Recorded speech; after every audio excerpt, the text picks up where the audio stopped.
കുരിശുമരണത്തിനു ശേഷം മൂന്നാം നാളിലെ ക്രിസ്തുവിന്റെ ഉയിർപ്പിനെ അനുസ്മരിച്ച് ഒമാനിലെ ക്രൈസ്തവ വിശ്വാസികൾ ഈസ്റ്റർ ആഘോഷിച്ചു.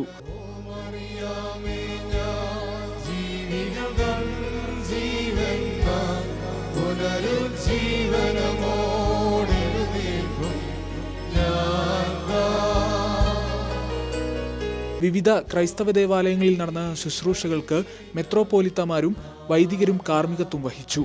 മസ്കത്ത്, ഗാല, സലാല, സുഹാർ എന്നിവിടങ്ങളിലെ ക്രൈസ്തവ ദേവാലയങ്ങളിൽ ശനിയാഴ്ച രാത്രിയിലും ഞായറാഴ്ച പുലർച്ചെയുമായി നടന്ന ഭക്തിനിർഭരമായ ആരാധനകളിൽ ഒമാന്റെ ഉൾപ്രദേശങ്ങളിൽ നിന്നടക്കം ഒട്ടേറെ വിശ്വാസികളാണ് ഇത്തവണയും പങ്കെടുത്തത്.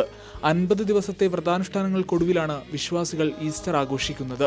മസ്കത്ത് മാർ ഗ്രിഗോറിയോസ് ഓർത്തഡോക്സ് മഹാ ഇടവകയിൽ doctor Joseph Mar Divanasios, saint Mary's Yakobaya Suriyani പള്ളിയിൽ Geevarghese Mar Stephanos, Sohar saint George orthodox ഇടവകയിൽ doctor Gabriel Mar Gregorios, Salalah saint Stephen's orthodox ഇടവകയിൽ ഡോക്ടർ സക്കറിയ മാർ അപ്രൈം, ഗാല മെർത്തഷ്മൂനി യാക്കോബായ സുറിയാനി പള്ളിയിൽ father Aby Stephen, Ghala saint Mary's orthodox പള്ളിയിൽ ഫാദർ ഫിലിപ്പോസ് റംബാൻ, മസ്കത്ത് മലങ്കര കത്തോലിക്ക ദേവാലയത്തിൽ ഫാദർ വർഗീസ് വാലിക്കടത്ത് തുടങ്ങി മെത്രോപോലിത്തമാരുടെയും വൈദികരുടെയും കാർമ്മികത്വത്തിലാണ് പ്രത്യേക ശുശ്രൂഷകൾ നടന്നത്. പശ്ചിമേഷ്യൻ സംഘർഷത്തിന്റെ പശ്ചാത്തലത്തിൽ സമാധാനത്തിനായി ഏവരും പ്രാർത്ഥിക്കണമെന്ന് കാർമ്മികത്വം വഹിച്ചവർ ഈസ്റ്റർ സന്ദേശത്തിൽ പറഞ്ഞു. നിങ്ങൾക്കെല്ലാവർക്കും സമാധാനം ഉണ്ടായിരിക്കട്ടെ. ഗൾഫ് മാധ്യമം, മസ്കത്ത്.